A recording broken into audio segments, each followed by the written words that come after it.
Take it, Mark said again, voice low but sharp. Eli's hands balled into fists. No. Every guard went rigid.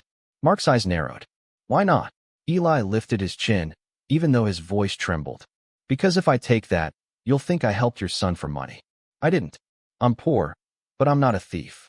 The words hit harder than any punch.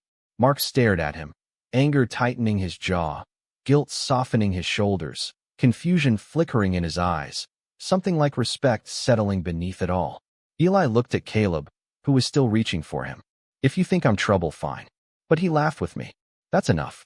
He grabbed his torn sack with his uninjured arm and turned to leave. One step. Two. Eli. The voice stopped him cold. You're coming with me. Eli spun around, heart slamming against his ribs. Why? Not as a servant, Mark said. Not as charity. His voice steadied, heavy with something real. You kept my son safe. You gave him joy when the rest of us failed him. And you deserve a life where no one treats you like you're nothing. Eli swallowed hard. His throat burned. Mark extended his hand. For a long moment, Eli just stared at it. At the impossible offer, the impossible man saying impossible words in the same alley where Eli had been ignored his whole life. Then, slowly, he placed his small, shaking hand in Mark's palm. And for the first time ever, someone didn't pull away. Caleb stopped crying instantly. He smiled, wide and bright, as if he already knew everything was about to change. Eli let out a shaky breath. A new path opened right there in the dirt and dust, in the same forgotten corner of the city where he had once been invisible. One moment, one missing child, one barefoot boy who refused to walk away, and the world shifted forever. If this bond between a lost boy and a millionaire's son touched your heart, don't go just yet. Like, comment, and subscribe so you never miss stories that hit deep, break you, and lift you higher. More life-changing stories are on the way. Guards weren't the type to pause and think. They grabbed first, invented a story later. And a barefoot kid holding a millionaire's child?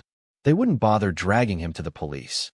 They'd handle it right here, in the alley where no one cared what happened to boys like him. Please don't cry again, little guy, Eli whispered. His voice trembled. Not now? Not now, please.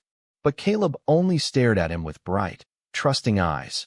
Eyes that believed Eli could protect him from the whole world. That belief pushed Eli into the kind of choice only desperate people make. A stupid choice. A brave one. He grabbed the wheelbarrow and shoved it behind a broken slab of wall, crouching low, trying to hide both of them.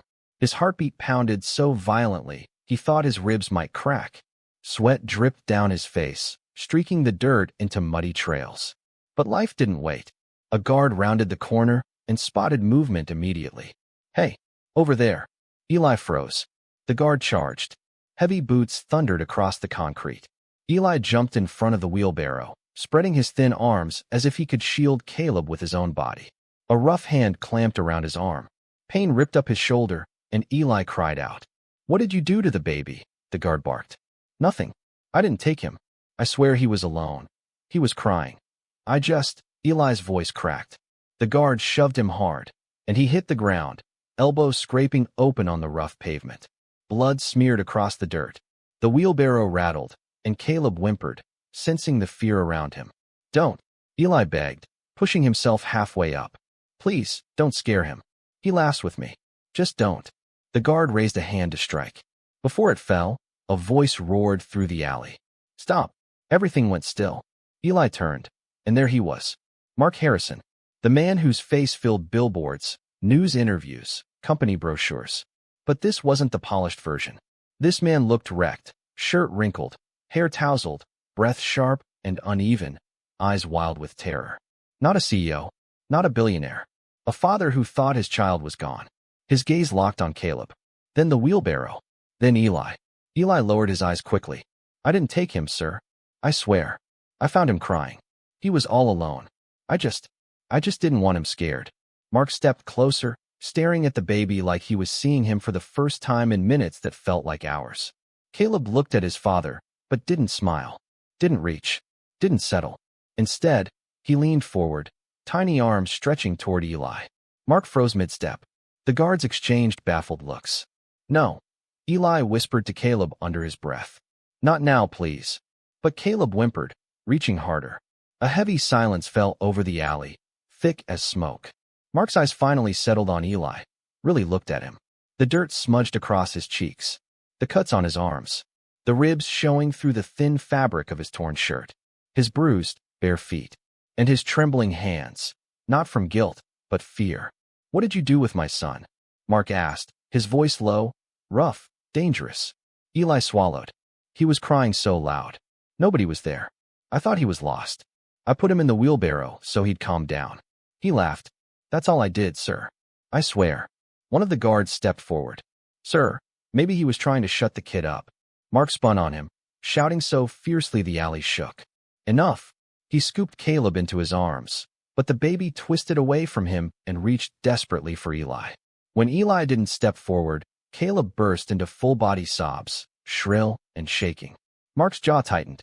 He looked back at Eli. "What's your name?" "Eli," he whispered. "You live here." "I live wherever people don't chase me away." Something in Mark's expression flickered, barely, but enough. "You helped my son," he said quietly. Eli nodded once. He was scared. "You could have walked away." "I know," Eli murmured, voice soft. "I know what it feels like when nobody comes." That line struck Mark like a blade. He inhaled sharply, eyes drifting to the boy who looked like he hadn't been truly seen in years. Behind Mark, Caleb stretched his arms toward Eli again, crying harder. Mark turned to his guards. "Who lost him?" "The nanny, sir." "Fire her. Now." "Yes, sir." Mark stepped closer to Eli. Eli tensed. Mark pulled a thick wad of cash from his pocket and held it out. "Take this." Eli didn't move. The baby instantly curled against Eli's chest, tiny fingers gripping his dirty shirt as if he'd known him forever. The sudden trust made Eli's breath catch. "Kid, you really have no idea who you're clinging to, do you?" he whispered. He glanced around the alley. Nothing. No guards. No nanny. No frantic parent. No car. Not even footprints. Someone had messed up badly. Caleb whimpered again, so Eli forced himself to move. He spotted an old, rusted wheelbarrow leaning against a cracked wall. The metal was scratched and jagged, but it was the only thing he had. He rushed over and wiped the inside clean with his hands. The rust sliced tiny cuts into his palms, but he didn't stop. He cleared as much space as he could, then gently lifted Caleb. The baby felt surprisingly heavy, the kind of weight only a well-fed child carried.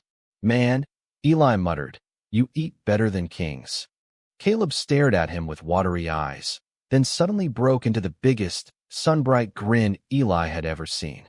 When Eli set him into the wheelbarrow, Caleb squealed with delight, clapping and kicking his feet. Eli blinked. "You like this?" Caleb giggled louder, bouncing in excitement. Something cracked open inside Eli's chest, a place he hadn't felt in years. No one laughed around him. No one smiled at him. No one chose him.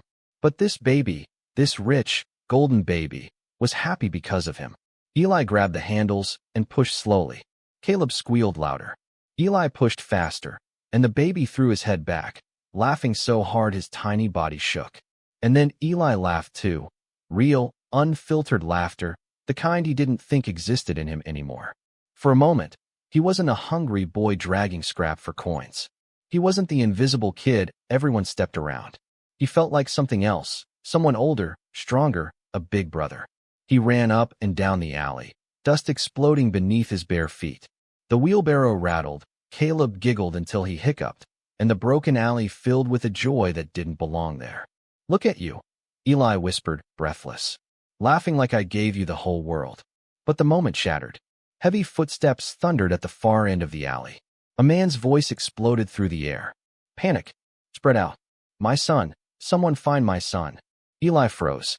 Everyone in the city knew that voice.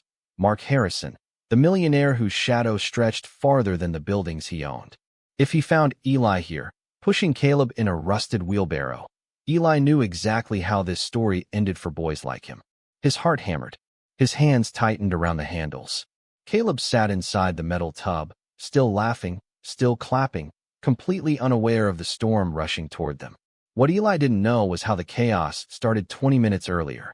Mark's luxury SUV had stopped near the main road so he and his wife, Lena, could scream at each other about a betrayal in their company. Their voices shook the entire car. The nanny, overwhelmed and rattled, had unbuckled Caleb so she could cool him down. He was sweating from the tension, from the heat, from the shouting. She opened the back door for air. She stepped out for barely a minute, desperate for a break. She never saw Caleb crawl across the seat. Never saw him slide down. Never saw him follow a pigeon out the open door. He vanished around a corner in 10 seconds. When the parents finally realized he was gone, a thunder of panic tore through the streets. Guards sprinted in every direction, yelling his name, stumbling through neighborhoods they'd never touched in their sheltered lives. And now all of them were closing in on the alley. Check that side. He can't be far. Find my son. Mark's voice tore through the air, shaking with fear, rage, and pure desperation.